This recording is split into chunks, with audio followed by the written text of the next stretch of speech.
Puratti Mudukku, The Prostitute's Corner, 1979, is preoccupied with male fascination for the prostitute's made-up beauty, whose seductive appeal lies precisely in its synthetic nature.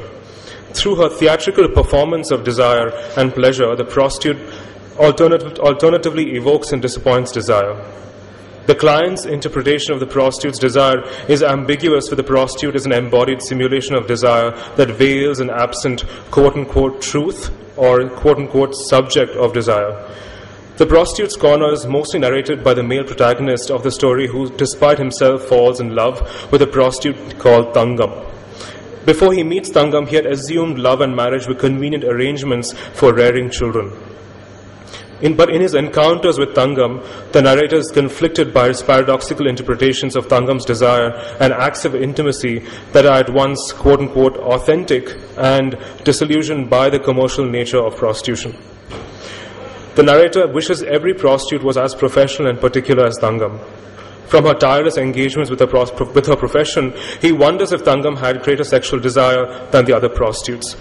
While on the one hand, he is certain that Thangam desires him as much as she does her other clients, he wants to believe that she has a special affection for him.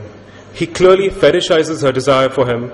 His desire for her oscillates between her faith in her apparently spontaneous and exclusive love for him and the disillusioning recognition of the commodified nature of prostitutional desire. Even as he identifies with her seemingly spontaneous desire for him, he constantly reminds himself that his relationship with her is merely commercial. He wants, quote, to free himself from the happiness she gives him while establishing and guaranteeing it, close quote. He, open quote, wants to sustain his fantasy of having an exclusive relationship with her, close quote, even as he is aware of the potential disappointment of his desire. He buys her things, refurbishes the interiors of her room, and tries hard to prove that she is only in love with his money and not with him. I would argue that the prostitute's simulation of desire and pleasure cannot be reduced to an original truth or subject, only an infinite oscillation between the quote-unquote real and its representation. When the narrator asks Thangam to temporarily stay with him in his new house, she grows wary of his possessive affection for her.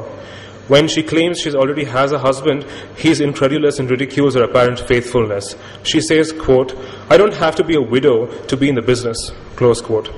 When he suspects her of being involved with a richer man, she hugs him and starts weeping. Thangam's assertion of her sexual freedom and self-ownership preempts the possibility of having an exclusive relationship with the narrator, of being exclusively owned by a man that would result in the potential loss of her liquidity, her mobility.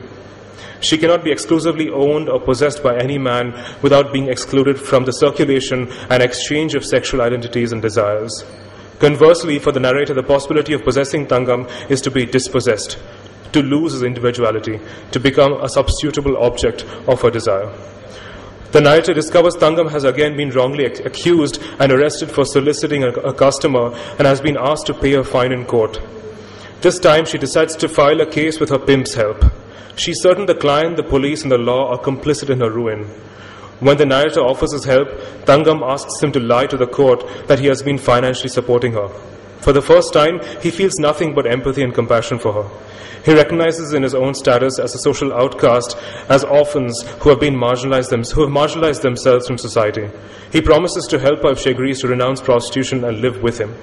She agrees, but when she wins the case and the narrator reminds her of her promise to marry him, she laughs incredulously and denies any such promise. He feels betrayed and realizes that, like most people, he had misperceived marriage as the ultimate expression and guarantee of love, when there can be no love without jealousy.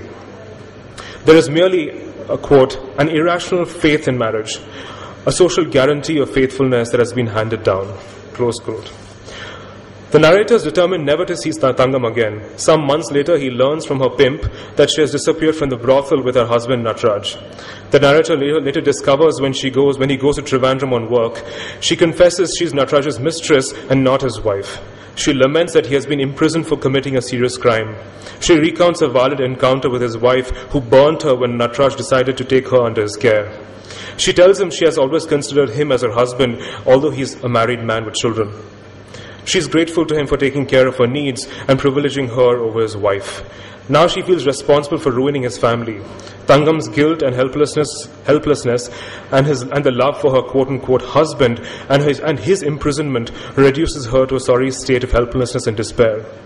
Although Tangam's relationship with Nataraj becomes a social impossibility, not conforming to the straitjacket of marriage, I would like to draw attention to the self-divided identity of the prostitute that empowers her to assume other identities and make sexual/romantic choices that eventually question and redefine the social understanding of marriage. Although Tangam occupies a position of mistress, she can identify herself as the wife of a married man whose free and in some sense quote-unquote real love for her, unhindered by the domestic and financial responsibilities that accompany marriage, overrides his consideration for his family. In Jayakanthan's Oru Manidhanam Sila Yerme Madagalum, A Man and a Few Buffaloes, 1985, is about a prostitute who is purified and reintegrated into society by a man's love for her. Sabapati works in his father-in-law's lucrative liquor business. He is a private taxi driver who secretly smuggles liquor from Pondicherry to Madras. On one of his smuggling trips back to Madras, he's tracked down by the police after a long chase and shot as he tries to escape. Sabapati's friend and assistant Kanniyappan, who runs an illegal brewery, manages to escape with the owner of the smuggled alcohol and informs Sabapati's wife Unnamalai of her husband's plight.